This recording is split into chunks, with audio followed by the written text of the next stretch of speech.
Hello everybody, welcome back to Familia Pablanu. I am the one and only Anu. Y yo soy Pablo, solamente Pablo. And this is Mide, solamente Mide. Thank you to all of you who have had patience enough to kind of watch all the way through our How We Met series, waiting for this moment, this wedding moment. Yeah. So here we are, we finally reached it. So this will be the wedding party and epilogue, everything. This is it, guys. So I hope you have that popcorn ready. Well, anyways, without further ado, let's begin. Mama Africa, your children are home. So we thank all of our subscribers that's been liking, sharing, and subscribing. We thank you. We appreciate you. And if you're new to our channel, welcome to Familia Pablanu. And what are you even waiting for? Have you clicked that subscribe button yet? And don't forget to click the bell button next to it so you get notifications when we post new videos. So the limo left. We got in our car. We got dressed and everything. We got in our car and drove to the venue, and the venue was near the lake. I thought it would be nice and beautiful, and it was apparently Anu didn't want that. Wasn't too interested in the whole lake thing. It was at a state park nearby. So again, I think I had all these things in my head of how to make it nice and beautiful and all this kind of stuff, and yeah, I don't think I was able to even hear, suggestions from Anu, which is terrible. So, this is the wedding party. So we left our apartment. I changed to my Nigerian attire that I've sewn specifically for the reception.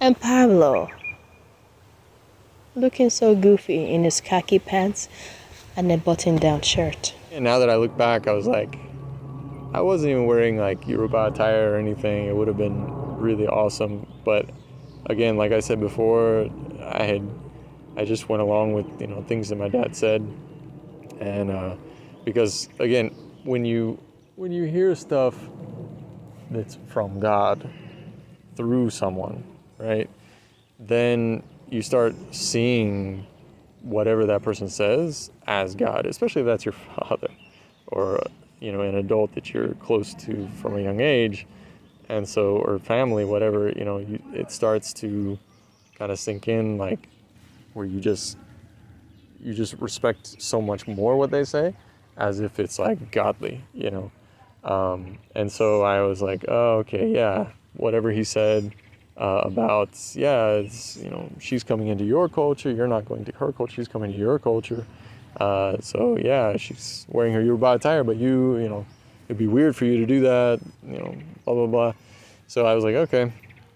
So, and I just went along with it and felt like I couldn't say no, or I couldn't contradict, because I guess if I did, the consequences, I didn't want to think about the consequences is the thing.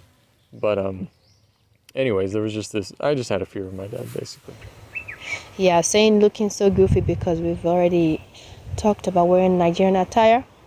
Boy decided not to wear it because his father said, I'll wear anything, but please don't make me wear it. And he told me word for word what his father said.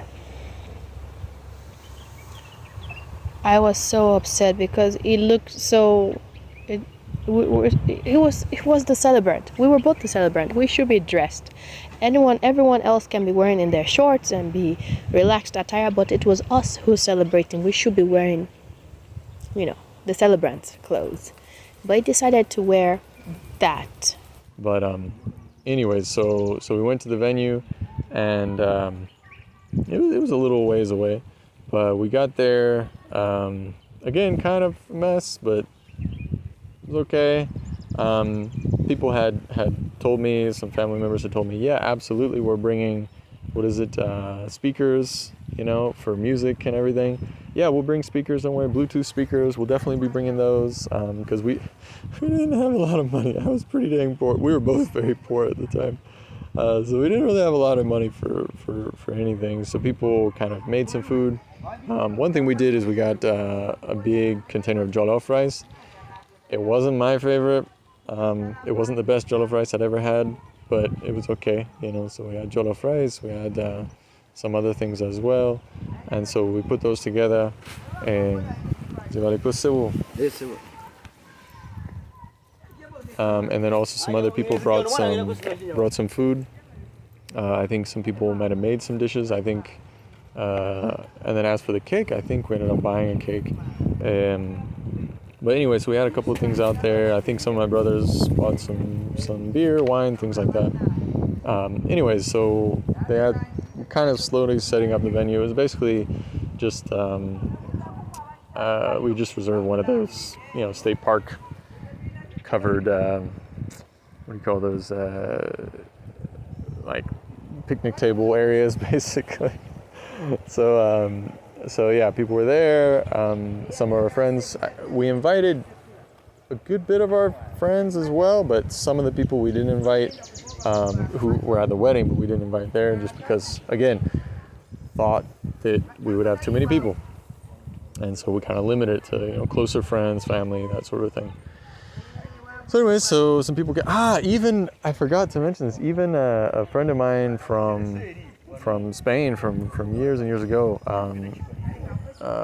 she and her partner, they had come all the way from, I think, Pennsylvania or something.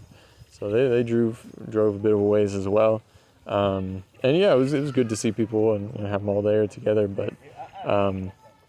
But yeah, it was, how would I say it? So, okay. That way. And I ordered some jollof rice and there's some meat from a lady in Indianapolis. The lady turned out to be the auntie of the lady that blocked my number and stopped, that wouldn't pick up my phone call. The lady that supposed to do my makeup for the wedding. How did I know this?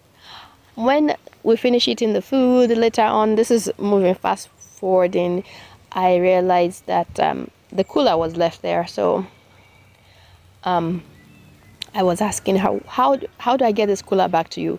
She said she gave me a phone number. Give the cooler to this lady. She's there in Indiana. She will take it and bring it to me in Indianapolis. I was like, okay, all right. So I called up the lady. I'm like, okay, where? And she said to bring it to her dorm. I went there. Guess who I saw?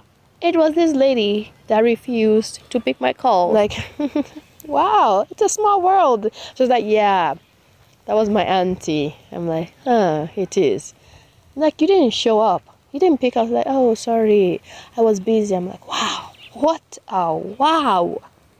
We've been talking, we've been rehearsing, that me and my bridesmaids, we've already rehearsed the dance. We're gonna dance. I was so excited. At least for that, I was so happy that there'll be dancing involved here. If there's one thing at this reception, it will be that there will be Afrobeat, there will be Nigerian music, and it will be popping, So we have a playlist of Nigerian music and some Spanish music as well. So we played the Nigerian music. We've already rehearsed. Me and Pablo rehearsed our first dance. It will be Mama by Kiss Daniel. Talk to me, oh mama, feel with you. Anyways, you know that song. So we've already decided, rehearsed how we will dance, rehearsed, and it was time. I rehearsed with the bridesmaids as well, and he was supposed to rehearse with the groomsmen, so that they can also do something simple. It doesn't have to be Afrobeat. Something simple that they can all agree on and work with. So it was time for us, the women, the ladies and me went for ladies, let's dance. We organized ourselves and we were dancing. Ladies and gentlemen, ladies and gentlemen, ladies and gentlemen. Ready? Okay.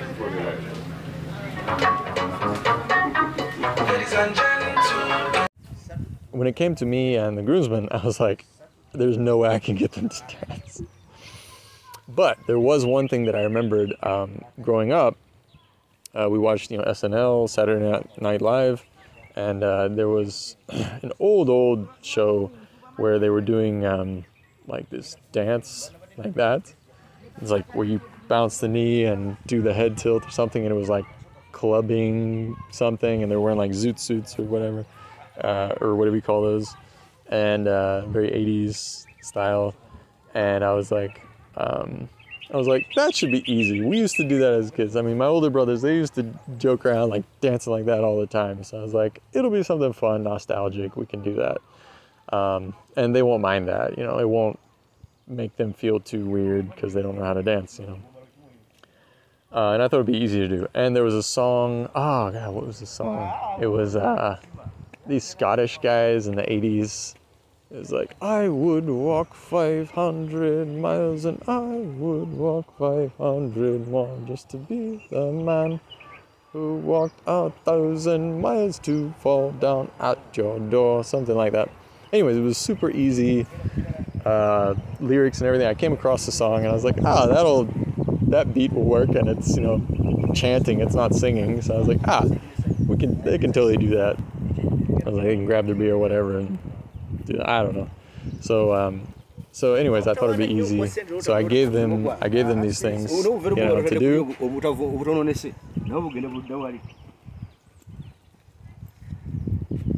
So I sent them, the audio to the groomsmen, like, it was like a month before, I think. And I was like, hey, here's the song, guys. Try to learn the lyrics. It's really simple, so that way you can sing along. We're going to have the music playing, don't worry. But sing along and just kind of, do the head tilt like an SNL, that sort of thing. And they're like, okay. And so here it was, like almost a month later or more. It might have been longer than that. I can't remember. And so I'm like, okay, they should be ready, right? And I might have reminded them the day before. I can't remember. But so here we get there. The ladies do their thing. They had a nice dance. Then we tried to do the groomsmen one. And they didn't know any of the words. They didn't even do the dance. After that is the men. They were supposed to dance. So they didn't even know the lines, and they just kind of stood there in a row with their beers, just kind of like that. It was really lame, and I was like, what the heck? But thankfully, there was a man who, he was there, he was the partner, fiance, one of the bridesmaids, and luckily he knew the song and everything, and he was like, wow, this is awful. So he actually ran up and like put his arm around me and started, doing it and singing along and everything. I was like, oh, thanks, man. So that was that. And then it was time for the couples dance.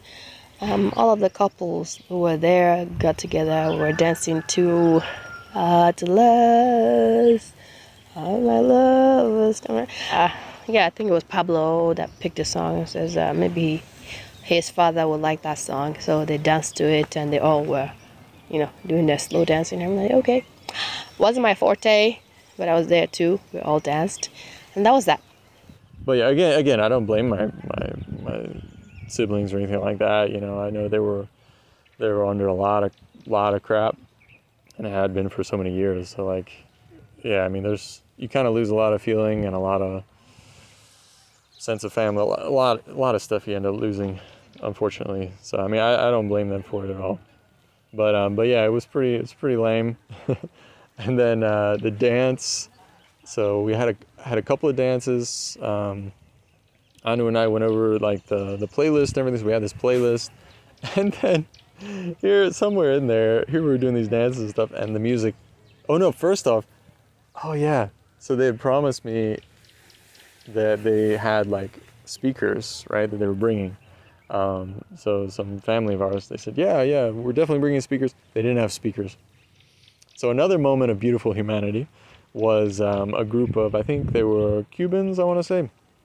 Algunos cubanos que estaban por ahí. So I went over there and spoke to them in Spanish and asked them, hey, can we, borrow that? Sorry to ask this. We have a wedding. We were expecting to have these altavoces. We don't have any. Like, would you please let us borrow that?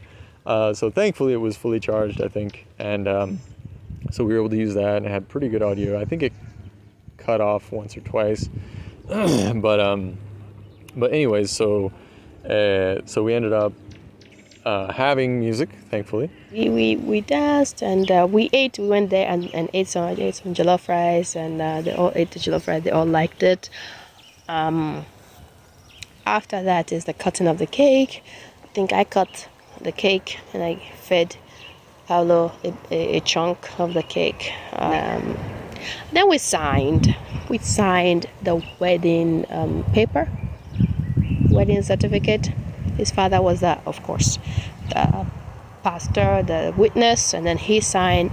And I just felt like I just signed my life away. It felt like I just signed an agreement that I maybe shouldn't have signed.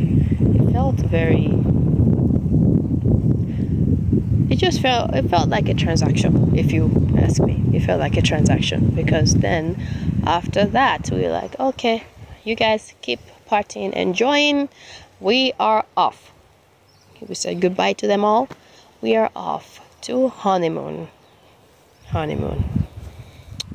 So anyways, in summary of the party and everything, I would say that I was glad, that some friends were able to come, some from pretty far. So I really appreciated that. I really appreciate some of the, co-workers as well coming out.